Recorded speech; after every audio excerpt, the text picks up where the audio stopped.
ሰላም ጤና ይስጥልኝ እንዴት ናችሁ? ውዴ ቻናሌ ተከታታዮች ሰላም ናችሁ? እኔ እግዚአብሔር ይመስገን በጣም ደህና ነኝ። እንዴት ናችሁ? ሁሉ ሰላም ነው? ዛሬ ደግሞ በድስት እንደዚህ የሚያምር ቆንጆ ድፎ ዳቦ እንጋግራለን። አንዳንድ ጊዜ እንደ አማራጭ እንዲሆነን ትልቁን ድፎ ዳቦ መጋገር ካልፈለግን አነስ አድርገን ደግሞ በድስት እንድንጋግር ደግሞ እንደ አማራጭ ይሆናችኋል ብዬ ዛሬ እሱን ነው ይዤላችሁ የመጣሁት። እንደ ትልቁ በትልቁ ድፎ ዳቦ መጋገሪያ እንደጋገርነው ነው ከፍታው የሚሆነውና በጣም ቆንጆ የሆነ ድፎ ዳቦ ነው የምንጋግረው። ለመጀመሪያ ጊዜ ዛሬ ወደ እኔ ቻናል ደግሞ የመጣችሁ እንኳን ሰላም መጣችሁ እያልኩኝ ቻናሌን ሰብስክራይብ ካላረጋችሁ በማድረግ ደግሞ ቤተሰብ እንሁን። አዳዲስ ስራዎች ስሰራ ወደ እናንተ እንዲደርስ ማለት ነው። እንግዲህ ሁላችሁም ስራዬ ከተመቻችሁ ላይክ አድርጋችሁ አበረታቱኝ። በጣም የሚያምር ድፎ ዳቦ ነው እንግዲህ የምንጋግረው። አሁን ስራችንን ስንጀምር እዚህ ጋር የማቦካበትን እቃ አምጥቻለሁ። እንዲሁም ደግሞ በቤት ውስጥ የሚዘጋጀውን እርሾ የዚህን እርሾ አዘገጃጀት እንግዲህ ሰሞኑን እያሳየሁኝ ነውና ይኸው ዛሬም ደግሞ በሱ ነው የምጋግረው። በጣም ቆንጆ ነው፣ ለጤናም ተመራጭ ነውና ካላያችሁ ቪዲዮውን ገብታችሁ ተመልከቱት። አጀማመሩን አለኝ 2 ጊዜ የሰራኋቸው አሉ። ይሄኛውን ለ3ኛ ጊዜ ስጠቀመው ነው። ሞክሩት። በእውነት በጣም ቆንጆ የሆነ በቤት ውስጥ የሚዘጋጅ እርሾ ነው። ይኸው እኔ እዚህ ጋር አሁን 1-2 ጭልፋ የሚያክል አድርጌበታለሁ። ከዛ ቀዝቃዛ ውሃ ነው የጨመርኩት። ከዛ የሚበቃንን ያክል ማለት ነው። እንደምናቦካው መጠን ብናደርገው ጥሩ ነው። በእጅን ያላቦካውን በዚሁ በማንኪያው እንዳቦካው ነው የምጨርሰው። አሁን እዚህ ጋር 1 የሻይ ማንኪያ በትንሿ የሚሆን ጨው ጨምሬያለሁ። ስኳር መጠቀም ትችላላችሁ። እኔ ጨው ስለፈለኩ ጨው ጨምሬያለሁ። እንዲሁም ደግሞ 1 የሾርባ ማንኪያ ዘይት ጨምሬበታለሁ። ከዛ አንድ ላይ እንደዚህ አድርገን ካዋሃድን በኋላ የሚበቃንን ያክል የድስታችንም ልኬት ማለት ነው። በድስት አይደለም የምንጋግረው፣ እንዳያልፍብን በድስታችን ልክ አድርገን እንግዲህ እናቦካለን ማለት ነው። እኔ በዚች በመለኪያ አድርጌ 3 ሳይሞላ ነው ማረገው። 2 አድርጌ አንደኛው አልሞላም። እንደዚህ አድርጌ ወደ 600 ግራም የሚያክል ዱቄት ነው የተጠቀምኩት። ከዛ በእጄ ሳልነካ እንደዚህ በምንትናችን ብቻ እያማሰልን መጨረስ እንችላለን። በመሃል ውሃ ነው እየጨመርኩ ያለሁት።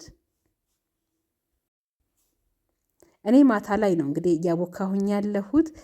ማታ አብኩቼ ሊነጋጋ ሲል ስጋግረው ቆንጆ ስለሚሆን ማታ ላይ እያቦካሁት ነው ያለው። ትንሽ ጨለም ያለ ቦታ ስለሆነ ነው ጠቆር ያለው። ከዛ እንደዚህ በማመሲያው በደንብ አድርጋችሁ ከለጎሳችሁት በቃ በእጅ ባታቦኩትም ችግር የለውም።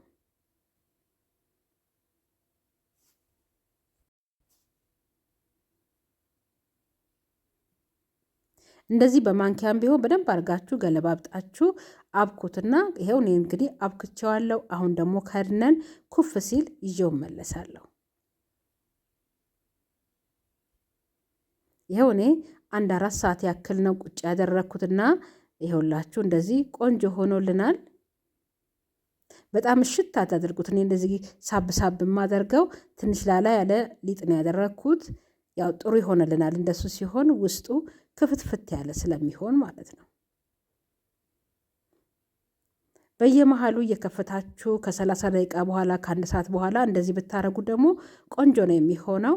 እኔ አሁን ይኸው እንደገና ደግሞ ትንሽ ደቂቃ ደግሞ እንደዛ ሳብ ሳብ አረኩትና አስቀመጥኩት። አሁን ይሄን ያህል ስለመጣልኝ ይበቃዋል። አሁን እዚህ ጋር የምጋግርበትን ብረት ድስት ያው የጋገርኩበት ሰዓት ትንሽ ጨለም ያለ ብርሃን አልገባልኝም ነበርና ለዛ ነው ትንሽ ጨለም ያለው። ከዛ ዘይት አደረኩበት ድስት የምጋግርበት ድስት ውስጥ ማለት ነው። ከዛ ዘይቱን በደንብ አድርገን እንቀባዋለን። በኋላ ላይም ዳቧችንን ቆንጆ እንዲያደርገው ማለት ነው።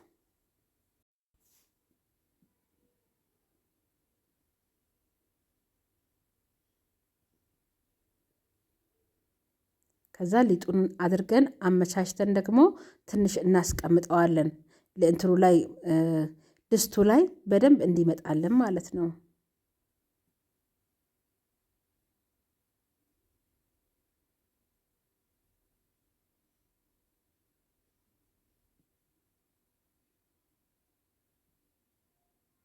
እዚህ ጋር ትንሽ እንዳስተካክለው ብዬ ነው ያስተካከልኩት እንጂ ብዙም አይመለስም። ጫን ጫን በጣም እያልኩት አይደለም።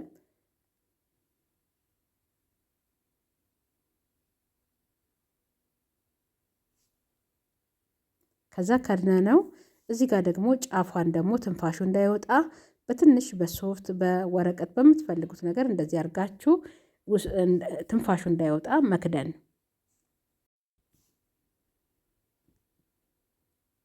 ይኸው እንደዚህ አድርጌ አስቀምጨዋለሁ። አሁን ይኸውላችሁ እዚህ ጋር አንድ 30 ደቂቃ ያክል አስቀምጨው ተመለስኩኝ።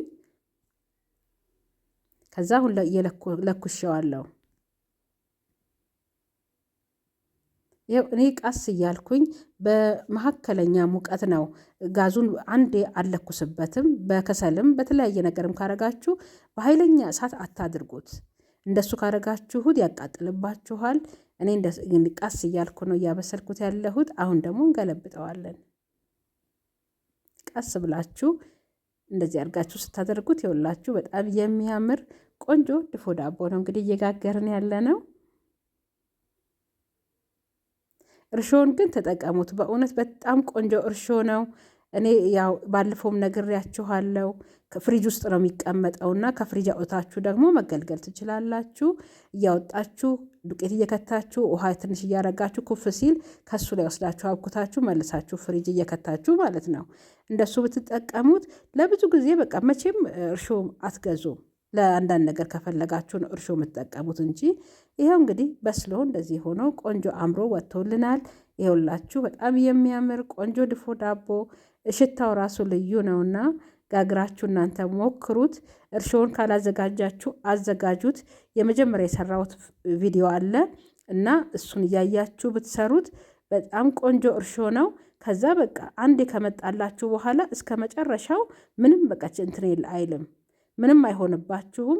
ዱቄት እየጨመራችሁ እና ውሃ እየጨመራችሁ እያባዛችሁት በዛው ደግሞ መስራትና መጋገር ትችላላችሁ ማለት ነው። ይኸውላችሁ እንደዚህ የሚያምር በጣም ቆንጆ ድፎ ዳቦ ነው የጋገር ነው። ሽታው ራሱ ልዩ ነው። ይሄኛው እርሾ ለጤናም በጣም ቆንጆ ነው።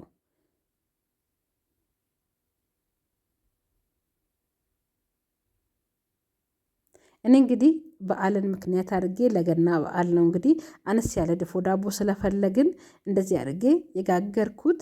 ይኸውላችሁ እንግዲህ ቆንጆ ድፎ ዳቦ ጋግረናል። እናንተም ካልሞከራችሁት ሞክሩት። በድስት መጋገሩ እንዲሁም ደግሞ በእርሾም በቤት ውስጥ በሚዘጋጅ እርሾ እንደዚህ የመሰለ ደግሞ ቆንጆ ዳቦ መጋገር ስለምንችል ሁሉንም ብትሞክሩት በጣም ደስ ይለኛል። እስካሁን እንግዲህ ከኔ ጋር ስለነበራችሁ ሁል ጊዜ ስለምታበረታቱኝ እጅግ አድርጌ ከልቤ ነው የማመሰግነው።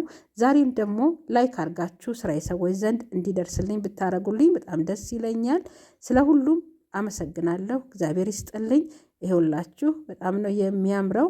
በጣም እንደውም አልበረደም፣ ትንሽ ይቀረው ነበረ፣ ግን እኔ ለእናንተ ለማሳየት ብዬ ነው እንግዲህ ቶሎ የቆረስኩት። ይኸውላችሁ እንግዲህ የሚያምር ድፎ ዳቦ ጋግረናል ማለት ነው። በሚቀጥለው እንግዲህ በሌላ ስራ ደግሞ እመለሳለሁ። ስለ ሁሉም አመሰግናለሁ። እግዚአብሔር ይስጥልኝ። ሰላም ሁኑልኝ። ቻው